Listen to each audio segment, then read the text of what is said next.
PSG Fan TV, bonsoir à tous, bonsoir Steph. Bonsoir. Troisième journée de Ligue 1 Conforama, de retour dans le chemin de la victoire. Comment as-tu trouvé notre performance ce soir? Mitigé, deux mi-temps assez différentes de la part du Paris Saint-Germain. Une première mi-temps avec beaucoup d'occasions manquées, beaucoup d'occasions franches, notamment dans les 10 premières minutes. Après la sortie de Cavani, on a senti dans le jeu c'était un peu plus dur pour nous. J'ai pas trop bien compris notamment le positionnement de Mbappé qui était carrément derrière Choupo alors que normalement ça devrait être Choupo qui dévie les ballons pour lui. On doit miser sur sa profondeur. Donc le positionnement de Mbappé moi m'a déplu. C'est pas que là c'était logique sachant qu'il est moins mobile Choupo-Moting qu'un Mbappé? Non. Là tu dois miser sur la profondeur d'Mbappé, t'as une ligne de 5. Il joue le hors-jeu.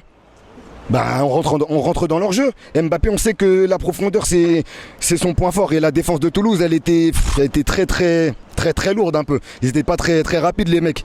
Donc pour moi c'était un mauvais choix le positionnement d'Mbappé de la 10e à la 45e minute. Et après comme je t'ai dit en deuxième mi-temps, totalement différent avec la situation qui se débloque très vite pour nous. 48e. Choupo, beaucoup d'abnégation, il s'arrache, il met ce pointu pied gauche poteau rentrant.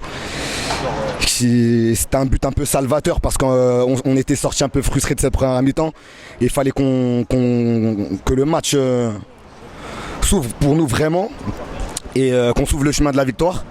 Et après ça, ça a déferlé. Et pourquoi ça a déferlé? Tout simplement parce que le PSG est supérieur techniquement à cette équipe de Toulouse. Parce que sincèrement, Toulouse n'a rien proposé en termes de frappe au but. Zéro frappe cadrée. J'avais dit 2 frappes cadrées. Je rectifie 0. En termes de frappe au but, ils n'ont rien proposé. Ils ont beaucoup joué derrière. Il y avait une ligne de 5 comme je l'ai dit. Mais ils étaient en place. Cette ligne de 5 elle marchait très bien. Mais en deuxième mi-temps, c'est la supériorité technique de certaines individualités côté parisien qu'on fait la différence. Je pense à Di Maria, je pense à Sarabia. Choupo il était en état de grâce, il a mis son doublé. Après voilà, je ne saute pas au plafond malgré ce 4-0. Comment as-tu trouvé notre milieu de terrain avec l'entrée en jeu de Gana Gueye notamment? Gana Gueye, il a été très bon, il a été sérieux, il a été appliqué.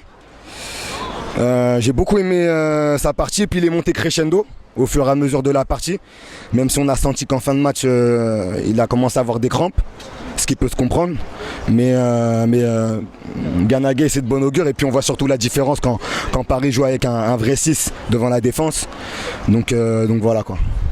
Très bien, on va parler de la charnière centrale, donc inédite ce soir, donc on a commencé avec Marquinhos et Diallo. Comment les as-tu trouvés? Personnellement, je vais te dire sincèrement, je ne l'ai peut-être pas dit sur le dernier match contre Rennes, mais moi ça m'a fait plaisir de retrouver Marquinhos en défense.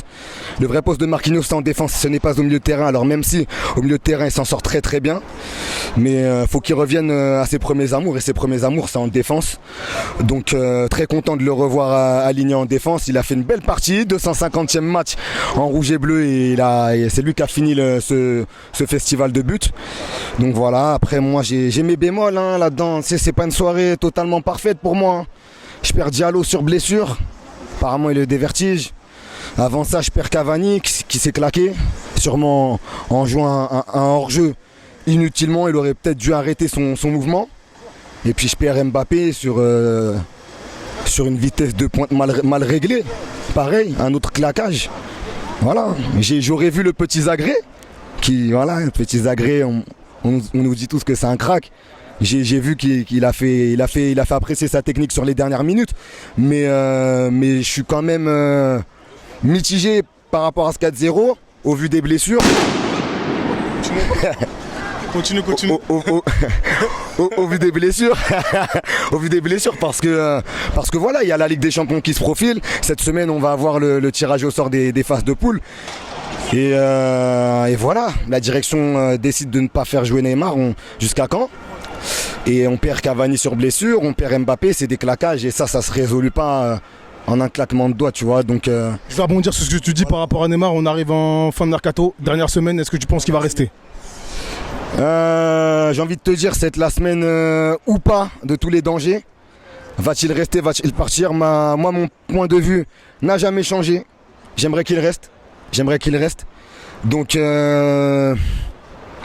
là, on a perdu Cavani, qui est un attaquant qui est plus ou moins fiable au PSG depuis 7-8 ans. Cette semaine, je pense que ça va parler beaucoup d'attaquants. Il va y avoir les rumeurs d'attaquants devenus d'attaquants. Elles vont fuser cette semaine. Là, on va entendre du Milik, on va entendre du Icardi, on va entendre du Mandzukic, on va entendre du Dybala. Donc, sachant que je perds aussi Mbappé, ouais, ça va parler beaucoup d'attaquants. Le secteur offensif, là, ça craint un peu là ce soir, côté Paris Saint-Germain. Très bien, un dernier mot à rajouter? Ben, content d'avoir renoué avec la victoire. 4-0, comme je t'ai dit, saute pas au plafond, mais j'ai mes raisons de ne pas sauter au plafond. Et puis voilà, j'espère qu'on va continuer. La défaite à Rennes a été un coup d'arrêt. Faut pas oublier que l'an dernier, on avait enchaîné 14 victoires consécutives. Donc ça a été un coup d'arrêt. Donc là, il faut reprendre cette marche en avant. Et puis il faut aller s'imposer à Metz. Et puis après, il y aura la trêve internationale. Et puis les garçons reviendront. Strasbourg. Puis là, ensuite la Ligue des Champions. Le match test contre Lyon. On attend aussi. Donc voilà, quoi. Merci Bonne soirée. Merci à toi.